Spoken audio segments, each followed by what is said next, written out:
elke nou en dan het ek 'n gesprek met iemand wat my laat besef hoe ver God my gebring het. En hoe geduldig hy was om waarheid na my toe te bring, sodat ek kan rus in die afgehandelde werk van die Here Jesus Christus. Ek het onlangs met een van ons lidmate in Vredenburg gesels, Carmen. En Carmen het haar ontsteltenis met my gedeel, want sy is deel van 'n gebedsgroep wat interkerklik is. Dit is verskillende vroue van verskillende kerke wat saam bid, en dit is 'n pragtige ding, en hulle bid gereeld saam. Maar soos wat jy kan dink, is daar ook verskille, omdat ons verskillende idees omtrent God het. En een van die dames het vir Carmen gekonfronteer en gesê, almal is nie kinders van God nie. Almal is dalk skepsels van God, want God het almal gemaak, maar almal is nie kinders van God. Nou Carmen het die goeie nuus gehoor wat ons preek, dat jy 'n kind van God is, dat jy geliefd is, dat jy uit die hart van die Vader gebore is, dat hy jou beplan het, dat hy jou gekies het, en dat jy hier is omdat hy jou wil hê, en omdat jy aan hom behoort, is jy sy kind. Dis wat Carmen glo, dis wat ons preek, en daarom het hierdie woorde vir Carmen baie ontstel. En sy deel dit met my. Maar toe ek dit hoor, toe kan ek nie anders as om terug te dink aan 'n jonger Cohen, vars van die Bybelskool, 'n evangelis wat net almal tot bekering wil bring. Sien, ek het op 'n tyd mense geklassifiseer as kinders van God en kinders van die duiwel. En ek moes dit so doen, want anders waaroor preek ek? As almal kinders van die Here is, hoekom preek ek? Want jy moet 'n kind van God word, daarom preek ek, bekeer jou, daarom preek ek, neem die Here Jesus aan, en dan word jy 'n kind van God. En jy mag dalk dink, maar die Bybel sê dit tog in Johannes 1 vers 12, want dit was een van my verse ook, want elkeen wat hom aangeneem het, aan hulle het hy die mag gegee om kinders van God te word, hulle wat in sy naam glo. So ek het vir mense gesê, jy moet die Here Jesus aanneem, alvorens jy 'n kind van God kan word. Wanneer jy hom aanneem, dan eers word jy 'n kind van God, maar voor dit is jy net 'n skepsel van God. Dis presies wat hierdie dame vir Carmen gesê het. Maar ek dink aan hoe God my gebring het tot by hierdie waarheid. Nou, Johannes 1 vers 12 mag dalk vir jou obvious klink, maar dis dieper as wat dit daar staan. En ons gaan dalk op 'n volgende geleentheid, ek beloof nie, maar op 'n volgende geleentheid sal ons dalk daarna kyk in diepte. Maar vir vandag wil ek vir jou 'n vers lees uit Maleagi 2 vers 10. Maleagi 2 vers 10 lees ek uit die 2020 vertaling. Het ons nie almal een Vader nie?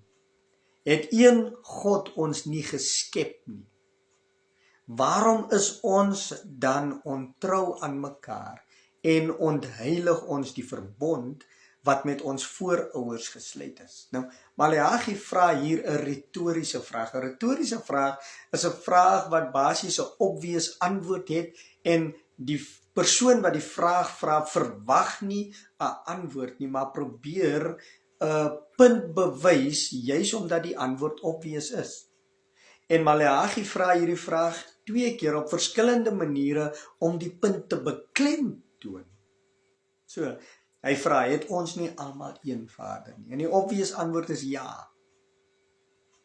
En dan gaan hy verder en hy klassifiseer, hy kwalifiseer, hy bewys waarom hy sê almal is kinders van een Vader. Hy vra die volgende vraag, het een God ons nie geskep nie? So wat Maleagi hier doen is, Maleagi sê, omdat God ons almal geskape het, is ons almal God se kinders en is God ons almal se Vader. Ons het almal een Vader, want hy een God het ons geskep.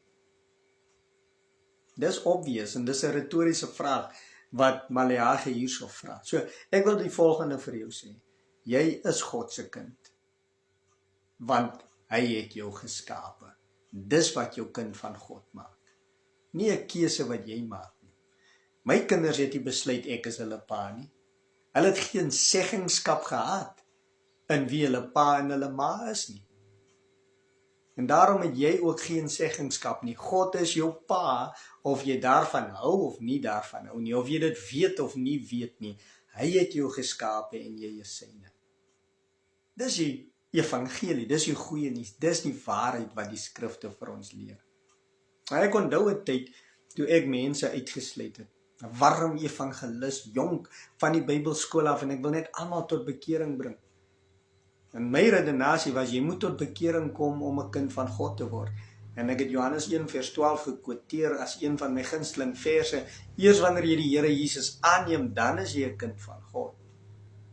En so het ek gepreek, mense uitgesluit, mense gediskwalifiseer, mense geklassifiseer as kinders van God en kinders van die duiwel. En ek skaam my om dit nou te sê, maar die manier hoe ek mense hanteer het, was gebore uit hoe ek mense geklassifiseer het. Ek het mense geklassifiseer as kinders van God en kinders van die duiwel. So die kinders van God het ek met liefde hanteer, het ek met deernis hanteer. En die kinders van die duiwel het ek nie so goed hanteer nie. Sien, ek was meer van 'n fariseer as wat ek 'n Christen was. Jesus praat van die fariseërs, hy sê, hulle groet net die wat vir hulle groet. Want die woordjie fariseer beteken apart, eenkant. Die fariseerstelsel is 'n stelsel van apartheid, is 'n stelsel van klassifikasies. Dis 'n stelsel wat sê, jy is heilig en ander is nie heilig nie. Jy's 'n kind van God en ander is nie 'n kind van God nie. Jy is regverdig, ander is nie regverdig nie. En dis hoe ek geleef het. En dis hoe ek mense hanteer het. En dis hoe die kerk vandag lyk. Geen wonder, die sogenaamde Christen nasie, daar in die Weste, ek wil nou nie hulle naam noem nie, bly konstant in oorlog. Want hulle hanteer mense soos wat hulle mense klassifiseer. Hulle alleen is 'n Christenland. In God we trust. En daarom kan hulle die res van die wêreld so skuim hanteer. Want hulle klassifiseer die res van die wêreld as nie Christen, as nie heilig, as nie regverdig nie. Maleagi praat hieroor, hy sê, het ons nie almal een Vader nie, het een God ons nie geskep nie, waarom is ons dan ontrou aan mekaar en ontheilig ons die verbond wat met ons voorouers gesluit is? So waarom is ons dan ontrou aan mekaar? Ons is al ontrou aan mekaar.